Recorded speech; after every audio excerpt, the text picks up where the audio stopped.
What's going on, guys? It's White Boy Waves. I'm going to show you something a little bit different today. I got my Andis T Outliner. I know I had a run at this before and I didn't do too good of a job, so I wanted to give you guys part 1 and part 2 of a lineup, but this is the real deal this time.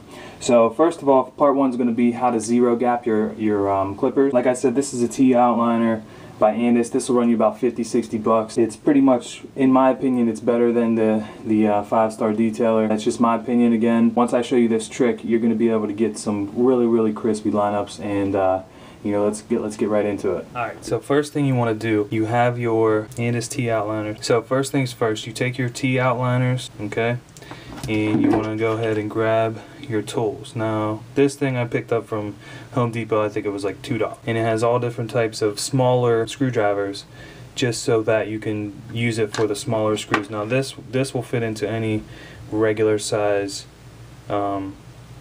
screwdriver, but the ones that are on the actual blade itself are a little bit smaller. So you want to go ahead and make those a little bit, or you need a little bit smaller of a screwdriver for those ones. So this is the one that I use. This one right here. It's not going to focus in, but it's extremely small and it's just big enough so that you can get those off. So first thing you want to do is go ahead and unloosen or loosen this up. You want to take the actual blade off.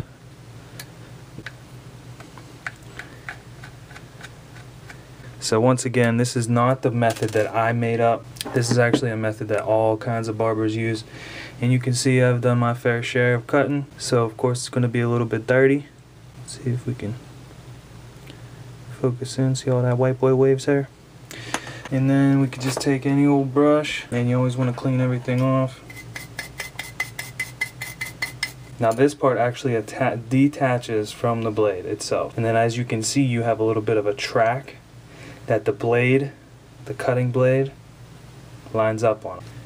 See how it goes back and forth on that? Now this little guard right here, if you will, is dictated by these screws right here. So what you need to do is to zero gap or get it closer than the manufacturer. You're gonna have to loosen these screws just enough so that this blade pushes up towards top of the guard blade, and that's what's going to zero your gap. This is the Armadillo wave brush, by the way, if you were wondering, because I know you guys are always wondering. Again, let's take it, clean it up a little bit. Alright guys, so now I got my camera in place to show you this. Now first thing you want to do is, like I said, you're going to take these and you're just going to barely loosen them, okay? You do not want to loosen these too much because it's going to be too hard to tighten them back up, okay? So you take them and you just loosen them up a little bit, okay? See how this actually moves now? It actually moves now. So now what you want to do is you want to go ahead, see if I can do this so that you can see it. So you want to place your cutting blade back on the guard, okay?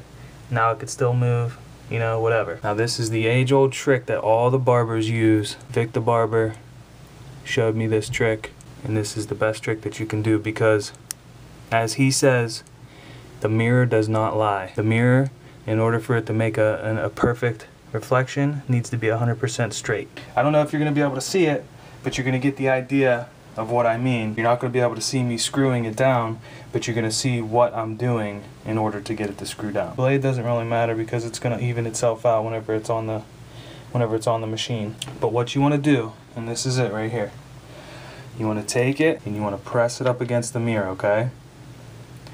And you're generating some force. Press it up against the mirror, okay? And then lastly, what you want to do is you want to tilt it up slightly. Tilt it up slightly, because again, if you put it too close, it's going to start clipping the back of your client's necks, or yourself in that case, in my case at least. So you want to make sure that you have everything nice and tight up against that mirror. And as I'm tilting it up, you want to go ahead and you want to make your first tightening of the back screw. Okay? And if you can, the front one's going to be a little bit tougher, but you want to make sure that you get it as tight as you possibly can while it's still up against that mirror. It takes a little bit of practice, Go back to that back one again. Get it as tight as you possibly can. And you do not want to strip these bad boys. Okay, that's why you only loosen it just slightly.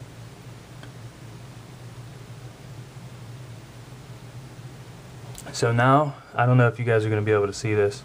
There is basically a zero gap. I mean, that's as close as you're going to get it to being zero without clipping the back of your neck. And that's called the mirror technique. So that is basically it. I mean, you can see that is like a zero gap right there.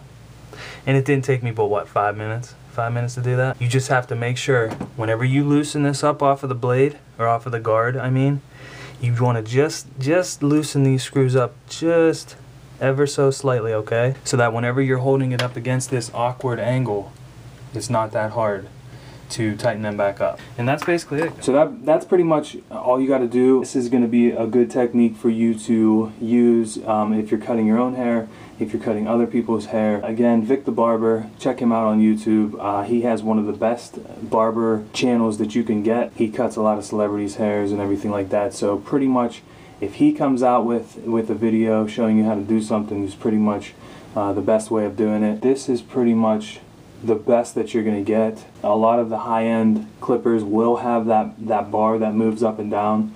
You just have to be really, really careful unscrewing those secondary screws, if you will. I'm going to show you how to use it, but that's going to be in part 2. I hope you like this video, and as always, keep brushing, guys.